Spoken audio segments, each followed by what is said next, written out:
And a very good evening to you from wherever you're tuned to a Farmers Media. Thank you so much for remaining loyal, our loyal audience, our loyal partners in the agriculture sector. Yay, it's another week, and it is the Christmas week. How are you planning to celebrate your Christmas?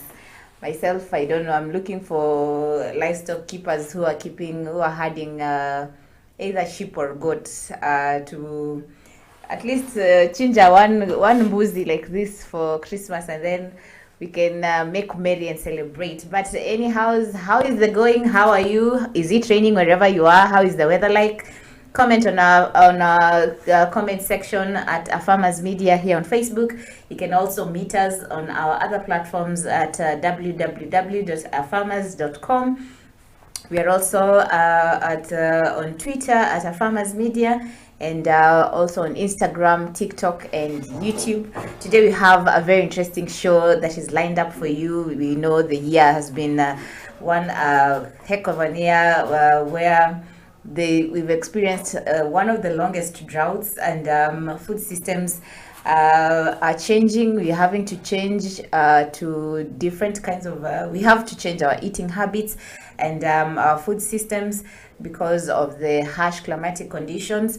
I had promised I was going to look for these livestock keepers I interviewed one time during the worst drought scenarios in Kajiado, and I had interviewed them a little earlier during that time when most of the cattle were dying because of lack of water. The weather was too hot, and yes, it has been raining, but as much as it has been raining, the rainfall has not been a lot. So today we want to talk to these two farmers. They are livestock keepers in Kajiado County, and they practice almost similar kinds of farming.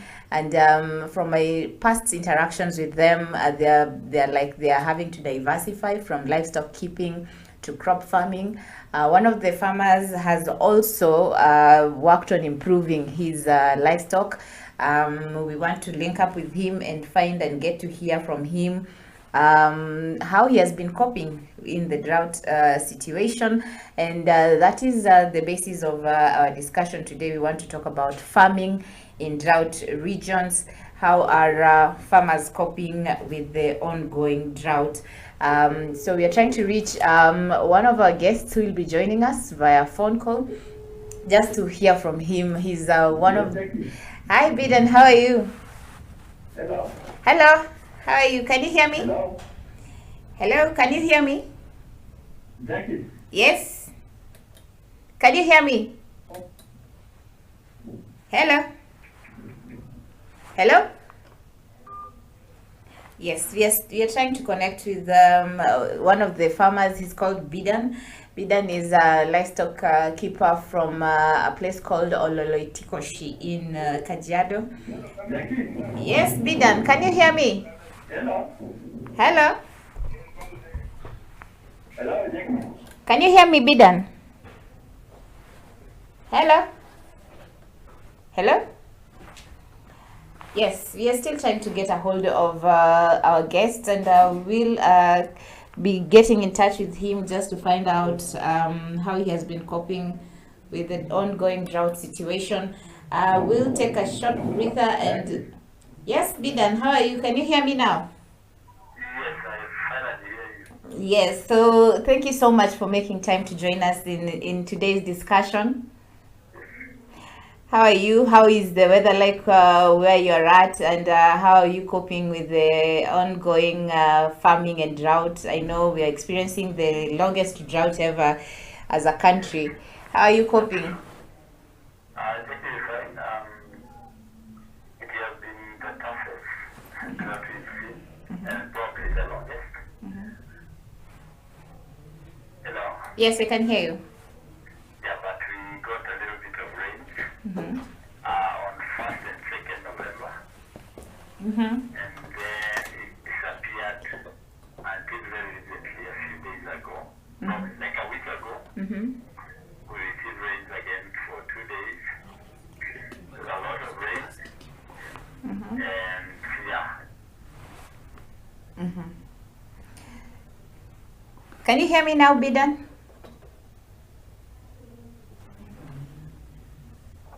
It isn't enough rain anywhere. So people are just moving up and down. And some places have completely not received any. So they move to places where they receive little rain. And sometimes you go gather a lot of people in one area. So the factor, get exhausted very fast. But I thank God we survived. A lot of farmers have lost a lot of livestock. To be honest with you, I think we've lost like half of the animal population in Kenya. But I thank God for the little rain. We hopefully think that we will receive more and more. Just hearing from the meteorological department, and they seem to be getting things right nowadays. So they say that it is late.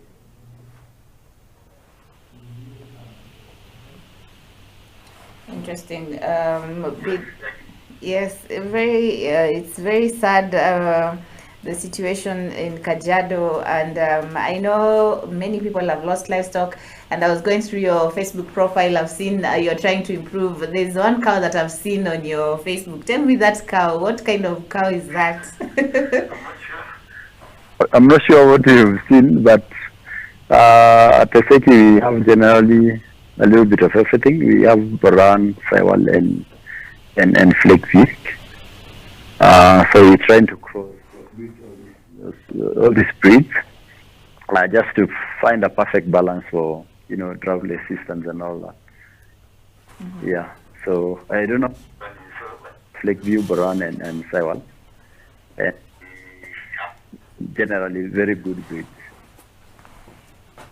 I think I saw a flake view, but what motivates you to keep breeding, and how do you go about the breeding process? Because I've even seen another, I don't know if it was a sheep or a goat, and it has the face of a goat, the body of something else. Tell us about the breeding.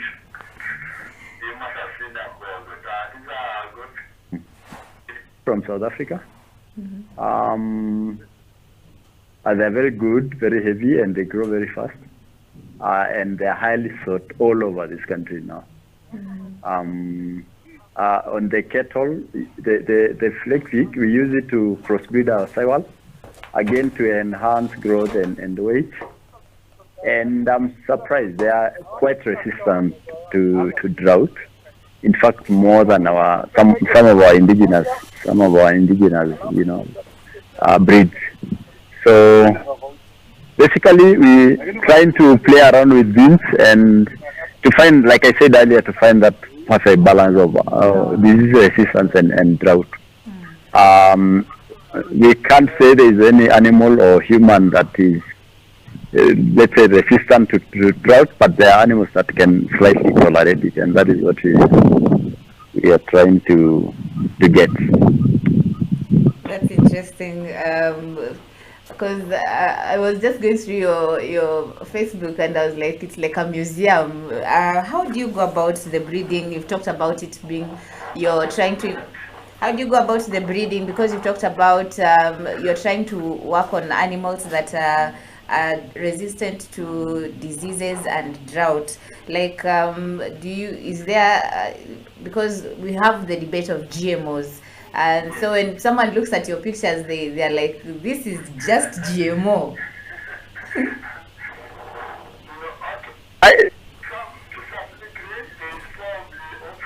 GMO animals that have been altered genetically. But I can assure you that our animals are not GMO. Like I told you, we are crossing some indigenous animals with our local. Most of our local animals or indigenous animals, and even are quite, they are quite resistant to drought. I mean, they are well adapted to the local environment. So normally by introducing other genes, but unfortunately now our local animals, the weight and their growth rate are normally, less. So by introducing some exotic animals like dopa or the boar goats, you are able to improve our local breeds, and of course getting the benefit of resistance to drought and all that. So that is what we're trying to do, basically. But it's nothing near GMO. Nice. Now talk about your resistance, because most of the animals have perished because of the harsh climatic conditions. I'm seeing you're trying to improve your breeds to better breeds that are resilient. What keeps you going? What motivates you? Where do you get the knowledge on even improving the breeds, so that other farmers in Kajiado who are listening and watching can get to understand where they can source for knowledge on farming in drought regions? I would say a lot of things that have inspired us. One is the passion. I mean, we grew up in a farm, and our, let's say, our parents were breeders and all that. So you kind of absorb that naturally. But again, there are other factors like a lot of, the weather changes and the global warming, something that we've been told before, but we've come to realize that it's very true. I mean, we're experiencing firsthand. So you need animals that not only give you profit, but are also practical. So that is just a few of the reasons or the things that inspires. Again, a lot of young people growing up, looking at how your father used to do things. I mean, you of course naturally want to improve, or you don't want to continue doing exactly the same thing. I mean, it's growth. So that is another thing that inspires us. We want to do probably better than our parents. Hopefully our kids will do much better than us. I mean, things are changing, technology, you have to adapt with all these things. So those are a few things that have inspired us, and I'm very glad that, actually, very glad that a lot of young people are beginning to also, look at us and try to do the things that we are doing. Well said. Now take us through the process, because most on our journeys to Namanga, Basil, we've been seeing most of the livestock keepers are buying hay. How do you go about feeding? Because the animals I've seen on your page are way too big. So how do you go about feeding the animals during this season, and what plans do you have in the next coming years? What have you learned from the drought situation? Earlier to you, Jackie, we have had the worst drought, ever seen, at least by some of us. But interestingly, even the older people, if you talk to them, they will say that they've seen drought, but they've never seen such a long or experienced such a long drought. And the hay situation, what you saw, was unbelievable. I mean, the hay business, the pasture business has been a booming business in this county for the last 3 months or so.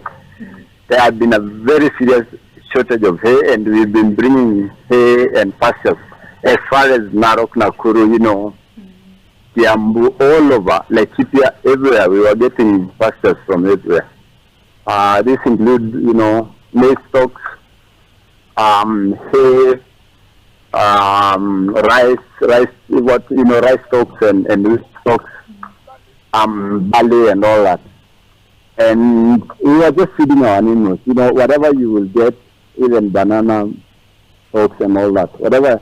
And interestingly, cattle were feeding on anything, whatever you give them.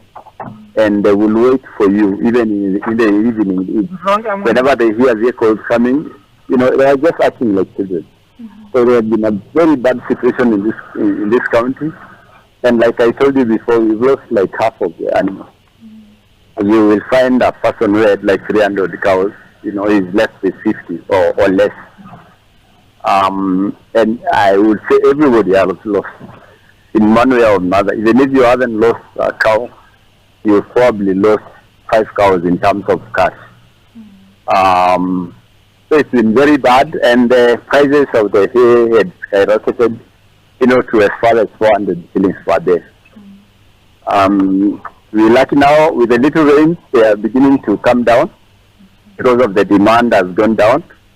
But they're still selling at 250 or less. And we are hopeful that the rains will continue. But otherwise, but I think also people have learned, and it's time we change our way of farming. Yeah, interesting. Probably, Bidan, share more details on what you've learned, because we've also had previous interviews with the CEC of Agriculture here in Kajiado, and she was like, she has been telling farmers they need to reduce their cattle herds, and they need to grow more grass, probably do paddocking. Probably share with us from your experience in the drought situation, what plans are you having in the near future that you will not get the shock that you got during this period? Just like you said, we need to control our animal population, because one of the underlying problems, I would say, is the number of actually livestock. It is a very serious overgrazing issue in this country. People, we need to control our livestock. Just sell them and invest in some. We also need to control, like paddocking and all that. Do hay harvesting and even silage. This is one thing that has come out very clearly in this south. We are receiving silage from very far counties.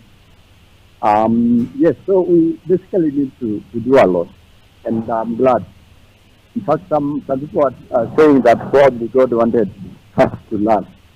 We've learned our lesson. We also need to diversify our businesses and all that, start doing other things that everyone else is doing. Unfortunately, most of the farmers here over-rely on livestock. So I think there is also a need for people to invest in other areas. Yes, talking of diversification, I've also seen you're doing various crops. What inspired the crops that you grow, and how do you go about it when it comes to water?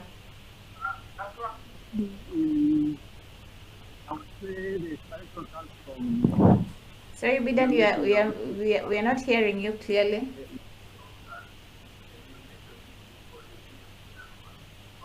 That we are buying in this country now in the market. I would just say that cannot be trusted.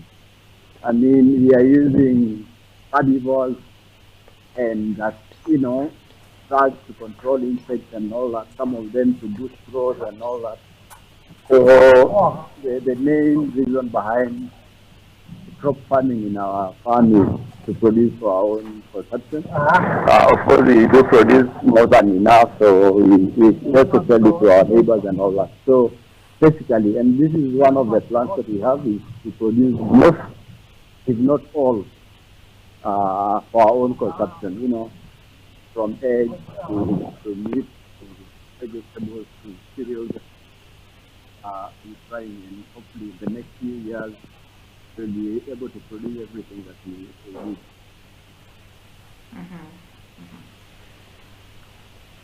So how many acres probably of beans have you done, and why did you choose to focus on these kinds of crops, the cereals, and I've also seen you're growing pumpkins and sweet potatoes? Yes, we have roughly 5 acres. This is, so we do a little bit of something in every plot. So we choose this one because they are quite we don't require a lot of attention, drugs and all that. So we just want to do food that can also be kept for long without, non-perishables and all that. Apart from the vegetables, we also do cereals for our own consumption. And like I said before, we also sell to our neighbors sometimes. Very nice, but you should have told me the hay business was a booming business in Kajiado. I would have tried to look for grass.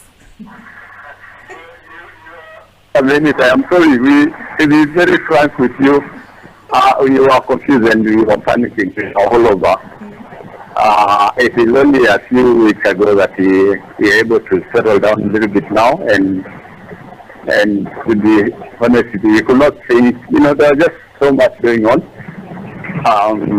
And you will wake up every day, work until the end of the day.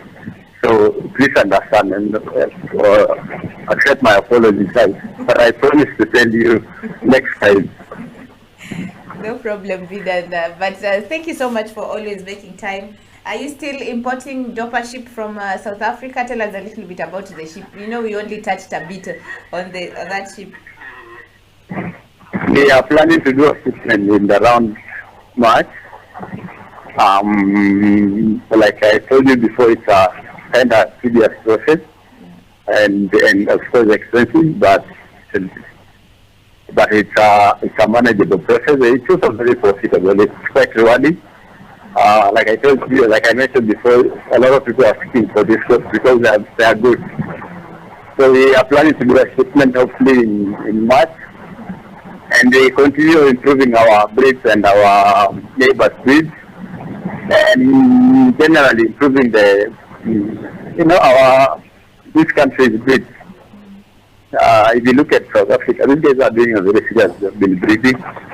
They are exporting the animals to every part of this world, and hopefully one day we will get there. Talk more about that sheep that it has the face of a goat. What kind of breed is that? Because I'm confused. I'm totally confused. Like I said before, that is a goat. They're very heavy. Whatever you saw, it weighs more than 100 kg. No. Slightly old, around 3 years. And it's coming and doing well. We've got a lot of offspring or kids from him. Some are sold, we kept on some. It's a very good breed. It's called Drought. You said it weighs 100 kgs. Believe it or not, it weighs more than 100 kg. What breed is it? Sweet. In like a year's time or less, with proper feeding, you can achieve such weight. Okay. Which breed is it? They are called boar goats. Boar from the word boar. These are the Dutch people from South Africa. They named it after the white settlers in South Africa. The boar. Very nice. The boar goats also produce goat milk. And they produce good milk, but they're mainly for meat production. But then again, you're still able to get enough milk for the kids, and you can do milking also. Very interesting. I'm really just pleased by what I'm seeing you're doing. You're doing a very good job. I can't wait. When are you slaughtering one? Are we having goat meat for Christmas? When are you having? When are we having a feast for Christmas? We need to test the goat meat. Yeah, sure. I will. I promise to welcome you one day, and you can come and sample. Yes. It looks very yummy from just from the picture. I'm imagining how you usually feel when you go back home and you meet your animals. Like you said, when they hear the car, they just come. They know the food is coming. How do you usually feel when you just go back to your home and you see those animals the way they look? Well, animals are therapeutic. even when you're stressed, just looking at them and especially if they're feeling well, if they're in good shape, it's a form of holiday. Some of us.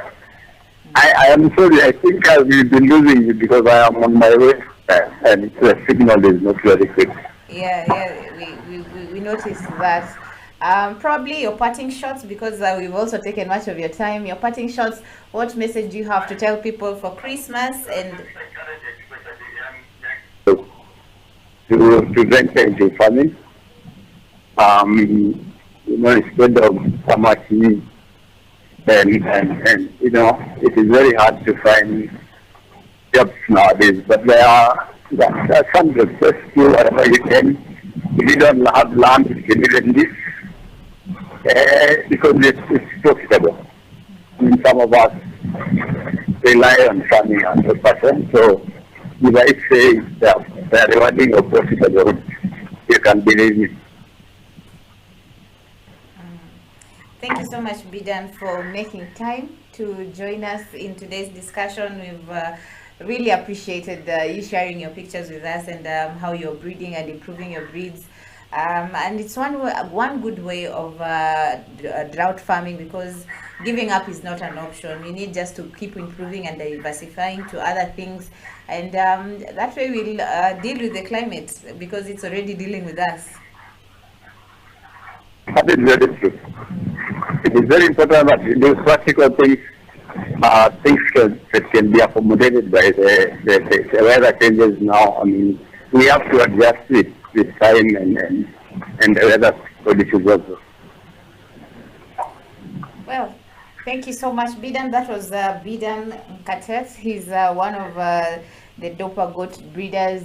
You've seen the amazing job that he's doing on his farm. The climate has really dealt with many people. Many farmers have quit farming, but he's one of the people who I usually get challenged on a daily basis by these farmers. Yesterday I was challenged to get knowledge on herbs farming. Today I'm being challenged. Like, giving up is no longer an option. The weather is dealing with us. It's about time we changed how we view things, how we do things, and work on improving. Like, if you look at the animals from Bidan's farm, the animals look amazing. Like, if you go through his Facebook page, you'll just be amazed. It's like a museum. I didn't even know that big animal, that cow, was a flake view, but yes, today I've really learnt a lot. He has a lot of breeds. There's the flake view, there's the Saiwal, there's the Moran, and a lot. And this is the evening farm drive. I want to tell you about the markup campaign, and we are raising awareness on aflatoxins. This campaign is mainly to educate people and make them aware of what are the causes of aflatoxins, what are the dangers of consuming aflatoxins, how safe or well or how should you dispose of crops that have aflatoxins. You can visit the markup website at UNIDO.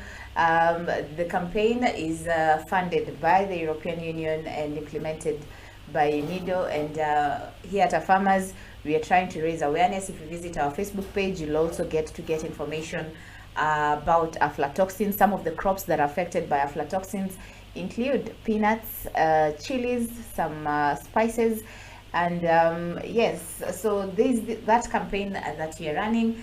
Visit our Facebook page and you'll get more details on aflatoxins.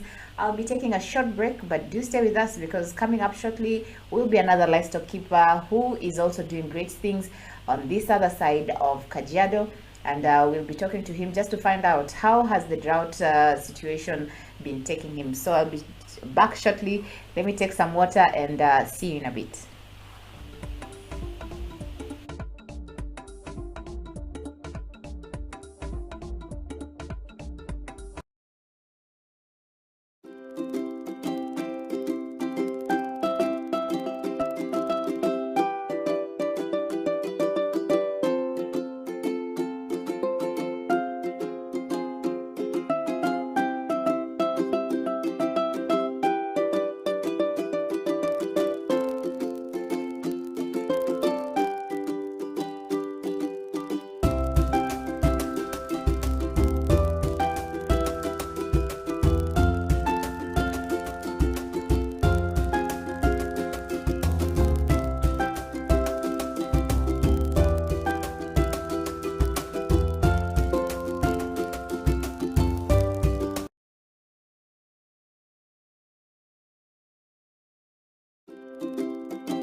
Pesticides are registered by the government to guarantee safety and effectiveness to those who want to use them.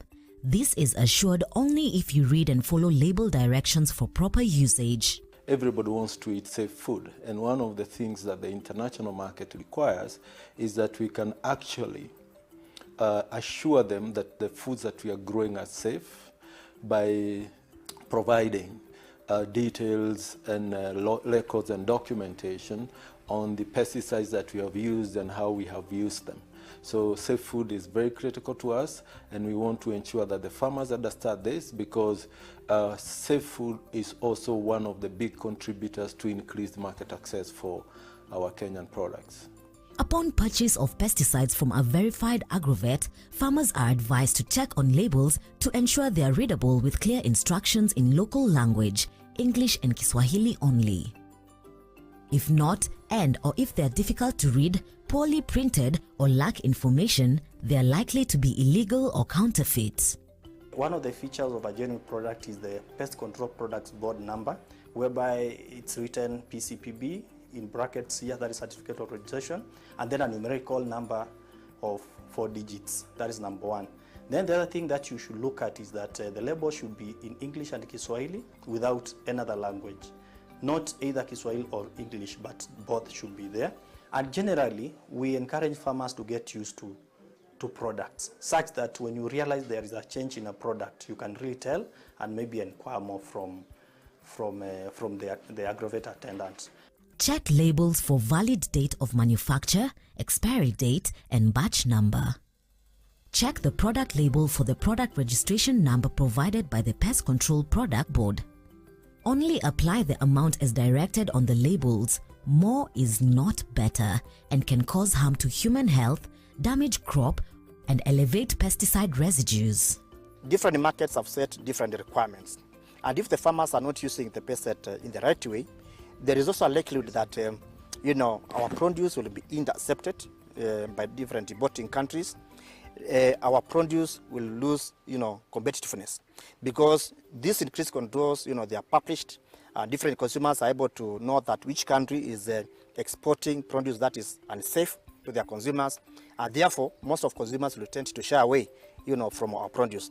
And what that means again is we are going to lose markets, and when you lose the market again, we are going to lose big time in terms of economy for this country. Also check for expiry date to ensure it is fit for use. Confirm that the active ingredient stated on the label and that the product is recommended for crop and pests against which it is to be used. Look out for color codes to guide on pesticide toxicity. Pesticides with green bands are the safest to use, followed by those with blue bands. Yellow color includes harmful products, and the red bands indicate high toxicity to health or a hazard to the environment. All can be used safely if handled and applied properly, but if there is a choice of different effective options, the safest product should be chosen. Also check labels for storage and disposal instructions for guidelines on temperatures and surroundings. Labels should also list personal protective equipment (PPE) needed to prevent exposure to the pesticide. Do not use pesticides in any manner other than those specifically listed on the label. The pesticide label is your best guide to using pesticides safely and effectively. Farmers should attend available trainings on good agricultural practices and pesticide use within their counties. This offers reference materials on pesticide use and face-to-face meetings with experts. Remember, proper usage of pesticides increases yields and market access for your produce. Food safety is everyone's responsibility, starting with the farmer. Dawa bora, mazao bora.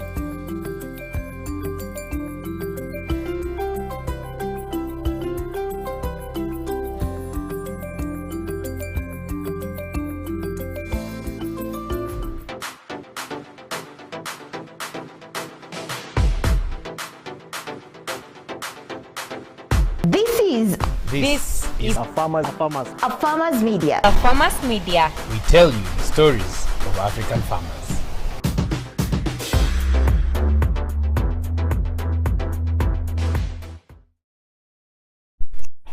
And welcome back to the Evening Farm Drive. Thank you so much for being part of today's show and for joining us and for tuning in and for always tuning in, for your comments and your suggestions.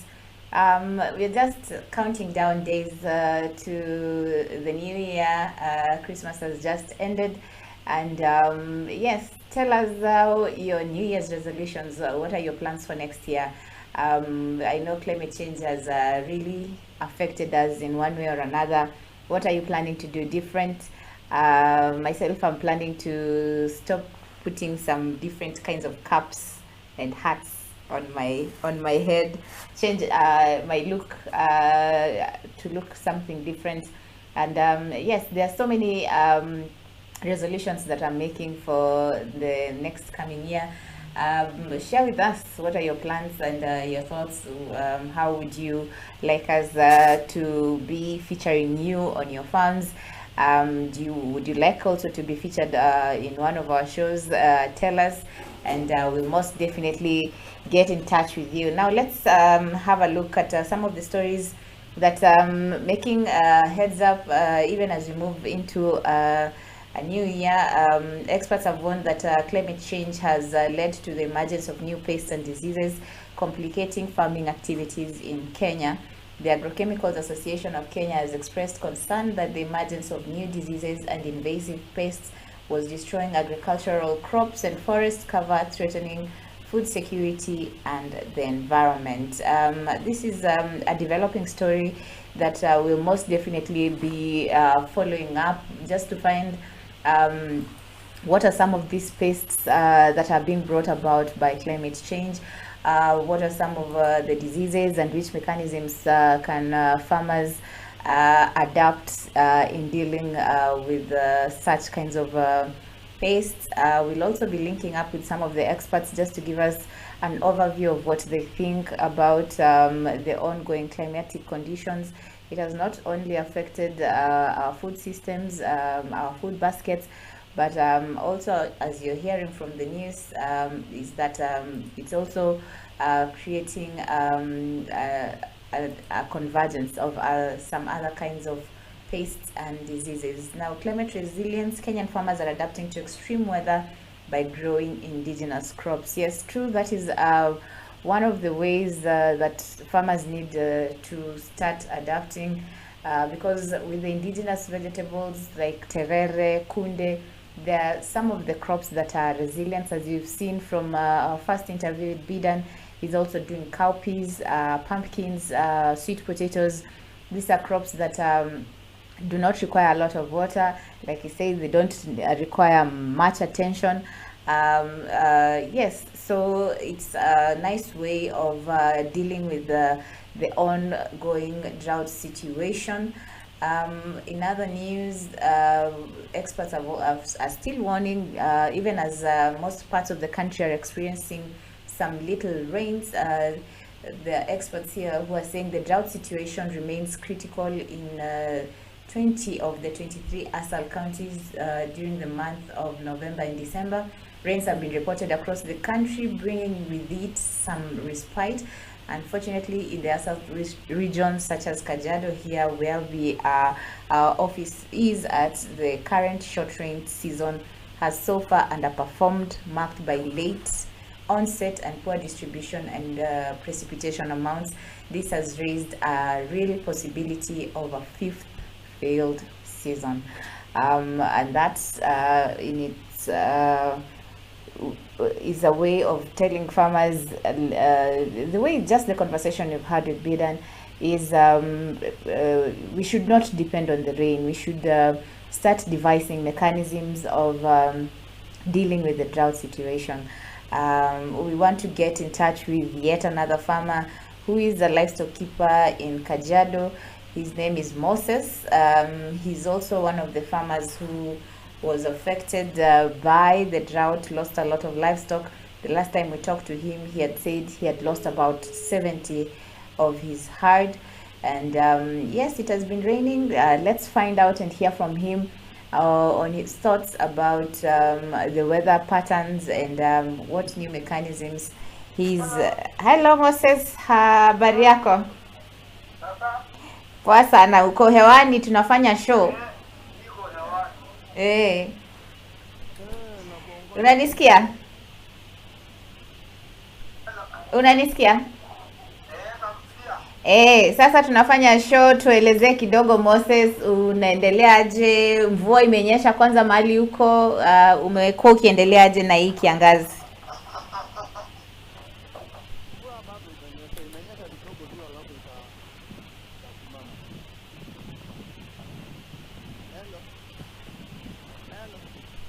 Hello? Unanisikia? Nimekusikia sasa. Aha. Tuelezee kiangazi. Nasema. Aha. Tunapata kwa kidogo lakini sio mingi. Lakini ilikatika. Na hiyo kiangazi bado inaenda tu mbele. Lakini tunatarajia Mungu tutapata mvua lakini kiangazi bado. Kama ile ambayo imenyesha kama Sultan. Ya mali unajua area hiyo? Najua mali Sultan nimefika. Hiyo ndio imenyesha lakini pande ya kwetu Kitengela Isenya ijanyesha Ururu ijanyesha. Hayo bado tunaendelea na ukame. Lakini mbona kuna hiyo shida hizi upande za Kitengela, mvua hainyeshi kabisa ama inanyesha kidogo? Ni nini watu wanafanya inaharibu, inaleta kiangazi? Hakuna, hiyo ni kati ya Mungu tu, maana saa zingine inanyesha huku. Saa ingine inanyesha. Hello. Nakusikia. Na ingine inanyesha lakini wakati hii mvua sasa sisi hatujapata. Inaendanga hivyo. Hakuna shida, hakuna kitu ambayo inasemekana watu wanaharibu hewa. Lakini labda ni kazi ya Mungu tu. Maana unajua mvua ni ile mvua kidogo. Na hivyo akipita mahali inaishianga hapo. Na hivyo kiangazi bado tunasukumana naye, lakini tunatarajia by January tutakuwa tumepata mvua. Acha tuzidi kuomba Mungu, pengine mambo yatabadilika tukiingia kwa hiyo mwaka ingine mpya. Ya, tunatarajia. Kama Mungu atabadilisha mambo. Sasa vile tumekuwa tukiongea maneno ya kiangazi, tuelezee kidogo wewe mwenyewe ni lessons gani umepata kutoka kwa hii kiangazi na unapanga kufanya nini tofauti na ile umekuwa ukifanya? Nimepata lesson ya kwamba niongeze nyasi ile nilikwambia siku ile. Na nijipange, maana sasa tumejaribu kujipanga lakini unajua mambo ya Mungu haipangiki. Ndio upanga, maana tulikuwa tumelisha ng'ombe mpaka mwezi wa 9 wa 10 mwisho. Lakini mvua iliruka. Inanyeshanga mwezi wa 9 mwisho.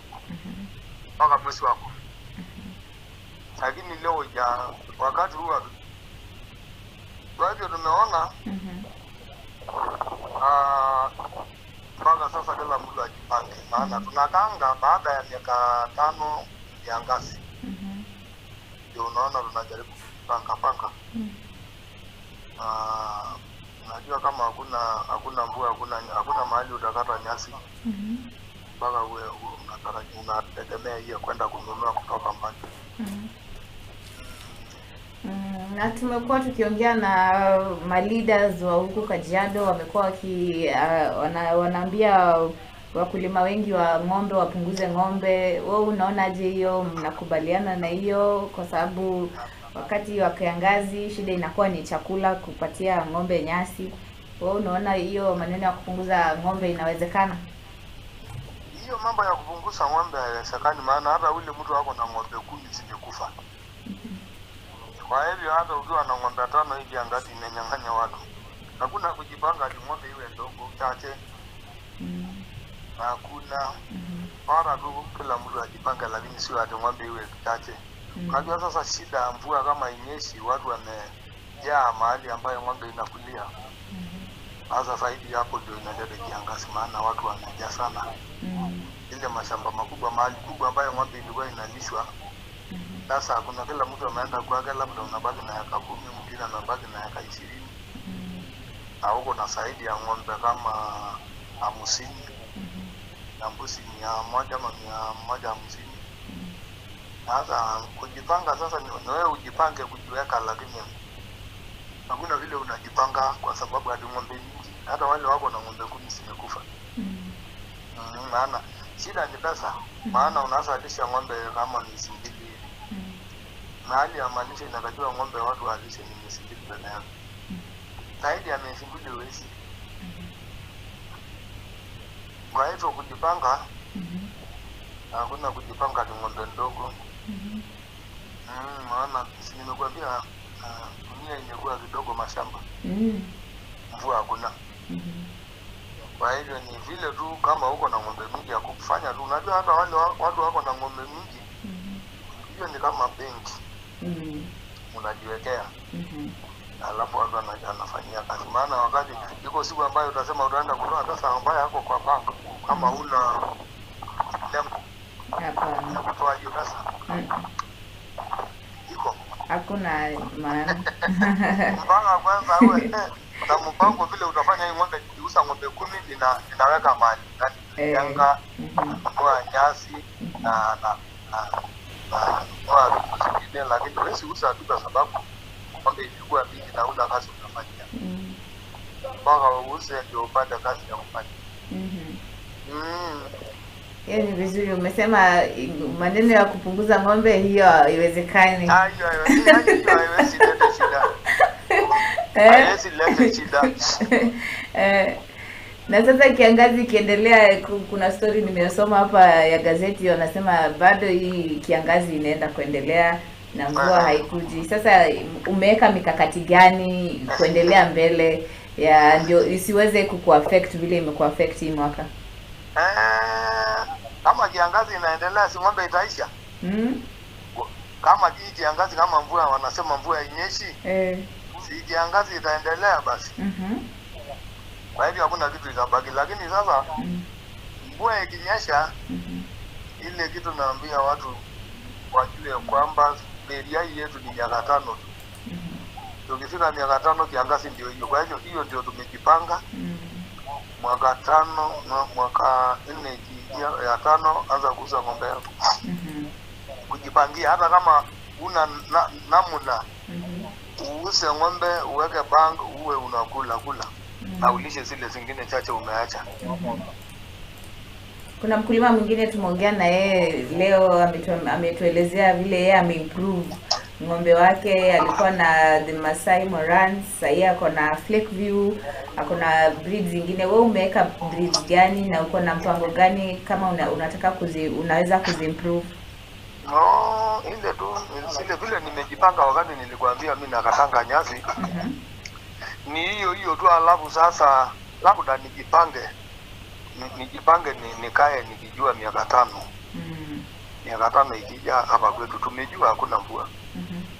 Alafu nijipange nijue vile nitafanya ng'ombe yangu isipatwe na kiangazi. Niuse nilishe zile ambaye naasa kulisha kama 20. Kama niko na 100 hivi niuse ibaki 20 ndio nipate kulisha. Ndio tuone mvua ikinyesha hizo kama hizo. Sasa kujipanga sasa kuweka nyasi. Hakuna kitu kingine wanajipanga. Watu sasa kukata nyasi na kuweka. Na kufungia ng'ombe wakati wa kiangazi. Kabla kiangazi unaanza kufungia ulishe. Ikiwa kwa boma. Ninafanyanga hivyo yangu. Hiyo ni vizuri, umepanga vizuri. Acha tuendelee kuomba Mungu afungue mawingu, at least mvua inyeshe kidogo, nyasi iweze kumea, watu wakate waeke kwa bands. Ndio pia ng'ombe zipate afya kidogo. Ni hiyo ndio tunapanga. Kila mtu anajipangia hiyo. Maana hii mambo ya kuhama imekuwa ngumu. Lakini wengi wanahama bado. Unajua kila mtu anajiwekea yeye mwenyewe, wewe ndio unajipanga. Bado wako wale wako hama. Na bado wako wale ambao wameanza kupata nyasi kujiwekea. Maana uko mahali yule ambaye mvua ipatani kila wakati. Sawa Moses, tumeshukuru sana kwa muda wako. Tutajaribu tukutembelee kwa shamba tuone vile unafanya ufugaji wako wa ng'ombe, kondoo. Ile wakati mwingine ulikuwa na nguruwe, bado uko na nguruwe? Nguruwe nilitoa. Kwa nini? Niliona kiangazi imekuja nikaona afadhali nitoa hizi. Ndio ng'ombe yangu ibada nyasi. Ng'ombe ndio zilikula hizo nguruwe yangu. Okay. Lakini ninajipanga. Sasa umebaki na ng'ombe na kondoo na mbuzi? Baki na ng'ombe na kondoo. Kuku niko na kuku. Lakini mambo ya nguruwe nilitoa. Yeye uliweka kando kidogo. Ndio nijipange. Hiyo ni vizuri.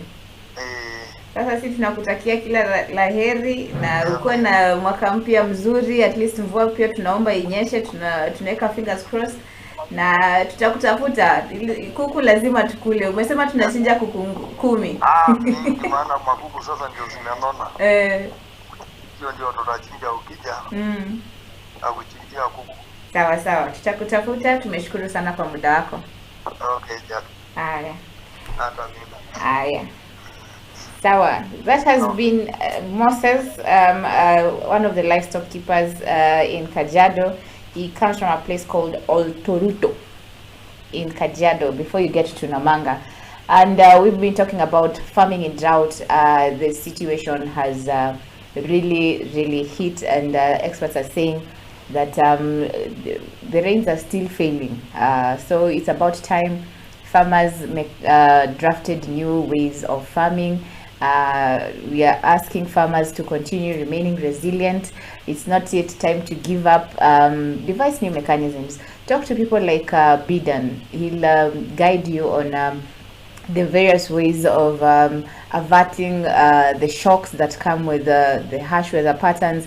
Right now we are hearing about the pests and diseases, invasive pests and diseases, where climate experts are saying that they are warning that climate change has led to the emergence of new pests and diseases, complicating farming activities in Kenya. This is about the time for farmers to start visiting other farms, get to know what ways you can use to avert such kinds of infestations. And yes, we've really learnt a lot from today's show, and we'll continue urging our farmers to remain resilient in their farming ventures. Don't give up yet, because at the end of the day, we still need to feed, we still need to put food on our tables. Before I end the show, I want to leave you with a proverb here, and where it says, drought brings out the worst in us, and it's easy to hate no, it's not that one.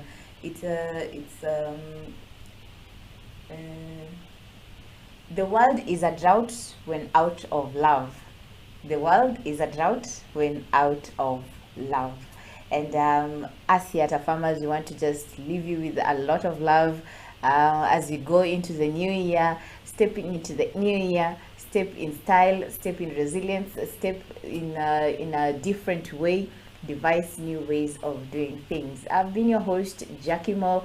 I'll be probably seeing you in the new year with more stories from the farms. Farmers, kindly look for me, let's connect, and we can feature you in your farms, telling the stories the best way you can. I've been your host, Jackie Mo. I'll see you summertime. Goodbye.